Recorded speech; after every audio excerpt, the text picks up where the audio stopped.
Shalom Aleichem, damai sejahtera. Siapakah yang menghambat anti Hamasya atau setan di muka bumi ini? Saudara-saudara umat Nasrani, Kristen dan Katolik dimanapun berada saat ini, yang menghambat anti Hamasya atau setan berkuasa secara mutlak dan secara penuh di muka bumi ini adalah Ruach Kodes atau Roh Kudus. Jadi Ruach Kodes atau Roh Kudus lah yang menghambat anti Hamasya atau setan berkuasa secara mutlak dan penuh di muka bumi ini. Dan saudara-saudara, kalau rapture nanti pengangkatan, itu Roh Kudus itu akan kembali ke sorga dan bumi ini tidak ada lagi Roh Kudus, dan bumi ini akan dikuasai oleh anti Hamasya.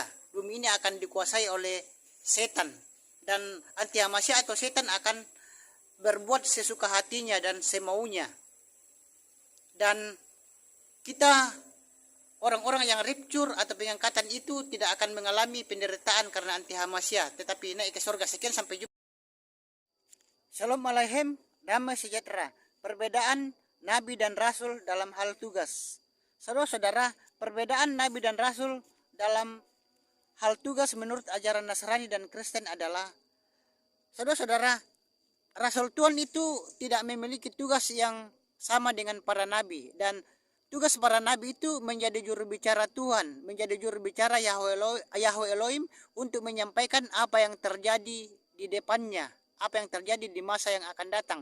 Tetapi nabi-nabi tidak berkuasa untuk menentukan apakah seseorang itu masuk surga atau tidak, saudara-saudara. Sedangkan para rasul Yahweh Elohim itu memperoleh kunci kerajaan surga untuk membawa orang ke surga atau menjatuhkan hukuman untuk melemparkan orang ke neraka. Itulah, saudara-saudara, perbedaan nabi dan Rasul menurut ajaran Nasrani dan Kristen. Sekian, sampai jumpa. Shalom Aleichem, damai sejahtera. Perbedaan Nabi dan Rasul dalam hal kedudukan. Saudara-saudara umat Nasrani, Kristen dan Katolik dimanapun berada saat ini, perbedaan Nabi dan Rasul dalam hal kedudukan. Saudara-saudara, Rasul Tuhan itu kedudukannya lebih tinggi daripada Nabi dalam kuasa maupun hierarki. Jadi saudara-saudara, perbedaan dalam hal kedudukan, perbedaan Nabi dan Rasul dalam hal kedudukan itu, Rasul Tuhan itu kedudukannya lebih tinggi daripada Nabi, baik itu dalam kuasa maupun hierarki.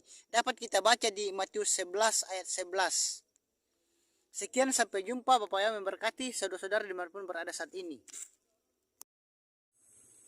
Shalom Aleichem, damai sejahtera.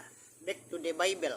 Saudara-saudara, ada yang mengatakan bahwa back to the Bible atau kembali ke Alkitab atau kitab suci. Saudara-saudara, memang benar kita harus kembali ke Bible atau kembali ke kitab suci. Dan kita harus kembali ke Bible, back to the Bible atau kembali ke Bible, kembali ke Alkitab. Tetapi kita harus kembali ke akar yang benar, yaitu akar ke Ibrani. Jangan ke akar Yunani. Jadi kita harus, memang benar kita harus back to the Bible atau kembali ke Bible, kembali ke firman Tuhan yang benar, yang berakar ke Ibrani, bukan berakar ke Yunani atau berakar ke Arab. Dan back to the Bible, kembali ke Alkitab, yaitu percaya kepada Bapa Yahweh di dalam nama Yesua Masya Roh Kodes. Itulah akar yang benar. Sekian, sampai jumpa. Bapak yang memberkati. Shalom Aleichem, damai sejahtera. Bagaimana cara supaya orang tertarik kepada kita? Saudara-saudara dimanapun berada saat ini, kalau saudara-saudara ingin orang lain tertarik kepada saudara-saudara, maka jadilah terang, jadilah berkat, dan jadilah terang kepada keluarga, masyarakat, bangsa, dan negara, supaya orang-orang tertarik kepada kita, saudara-saudara. Dan saudara-saudara, untuk menjadi terang itu dimulai dari diri kita sendiri dulu, saudara-saudara. Jadi munculkanlah terang dari diri bapak-bapak, ibu-ibu, dan saudara-saudara dimanapun berada saat ini, yaitu dengan melakukan apa yang disuruh oleh firman Tuhan, dan jangan melakukan apa yang dilarang oleh firman Tuhan. Dan yang dilarang adalah melakukan keinginan daging, yaitu keiratian, kedengkian, kecemburuan, dan lain-lain. Jadi marilah menjadi terang bagi dunia ini. Sekian, sampai jumpa. Bapak yang memberkati. Shalom Aleichem, damai sejahtera. Saudara-saudara, terang dan berkat itu dimulai dari mana, saudara-saudara? Atau berkat dan terang itu dimulai dari mana? Saudara-saudara dimanapun berada saat ini, kalau saudara-saudara mau menjadi terang atau mau menjadi terang dan menjadi berkat bagi sesama manusia, bagi keluarga, masyarakat, bangsa, dan negara, maka itu berkat dan terang itu dimulai dari dalam diri kita masing-masing.